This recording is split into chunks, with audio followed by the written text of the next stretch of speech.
السلام عليكم، اهلا بكم في قناتي سويت اند سوا معانا. يا رب تكونوا بخير. اول ما تشوفوا فيديو من فيديوهاتي وناويين تشتركوا في القناه، وانتوا بتشتركوا في القناه ابقوا فعلوا الجرس علشان توصلكم كل الاشعارات الخاصه بالقناه. عندي شويه كفته حاتي بقى رهيبه يا جماعه، كل سنه وانتم طيبين. بقى ايه شغل العيد بتاعنا الحلو كده الخفيف. بسم الله. وهنبتدي المقادير. دي عباره عن نص كيلو لحمه مفرومه عادي خالص، وحط عليها نص معلقه صغيره مليانه من الملح، وربع معلقه صغيره من الفلفل الاسود، ورشه من جوز الطيب.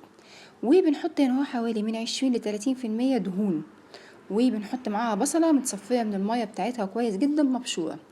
وكمان يا جماعة بنحط ربع معلقة صغيرة من البيكنج باودر، ومعلقة مليانة هرم من النشا، وبياض بيضة. ايوه بياض بيضة. هناخد كله ونضربه مع بعض. عايزين تضيفوا لون زي انا ما ضفت كده براحتكم، انا ساعات بعملها بلون وساعات بعملها من غير لون، متفقين زي ما انتم عايزين. بس انا لقيتها بيضه شويه فانا رحت مديها لون احمر، لان انا كنت مزوده نسبه الدهن بتاعها شويه. بصوا بنحطها في الكبه لدرجه ان هي تبقى زي عامله زي الفتل كده والخيط. وعايزه اقول لكم ان النشا محطوط المقدار بتاعها كويس، لان لما بكورها بصوا ما بتلزقش ما بتعجنش في ايدي، يبقى هي كده تمام. نحط معلقه كبيره من النشا، وبعد كده هنبقى نضيف تدريجيا لو لقيناها لسه سايبه شويه. بعد كده دول شويه بقدونس عندي كانوا باقيين نشفتهم، يعني قلت اديهم بس تطعيمه كده. المهم قسمناهم كلهم كور زي ما انتم شايفين. ربع كيلو اللحمه عامل لي 3 في 4 12 وواحده 13 قطعه. ولحم صافي، لا محطوط فول صويا ولا محطوط جنين قمح ولا اي حاجه، لحمه 100%. بعد كده شويه ميه البصل اللي انا طلعتهم حطيت عليهم شويه زيت، حطيت عليهم شويه ملح وفلفل.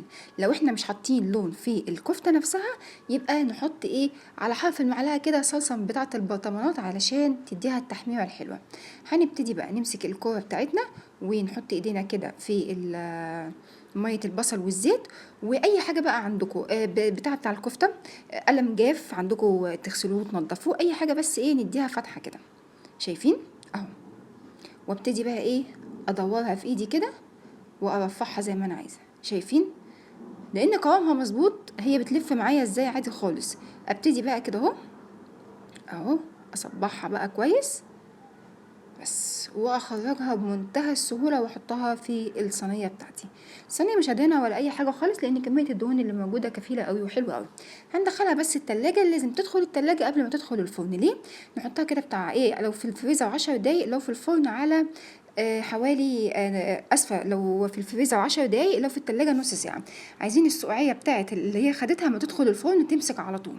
هنا اهو خرجت، انا حطيتها على الرف الاولاني على الفرن ساخن درجه حراره 200 شغال فوق وتحت.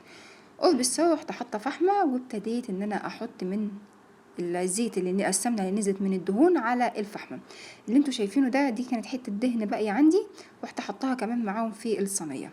شايفين الشكل والطعم؟ جميله جدا جدا جدا، هتعجبكم. جربوها وهتدعوا لي ان شاء الله.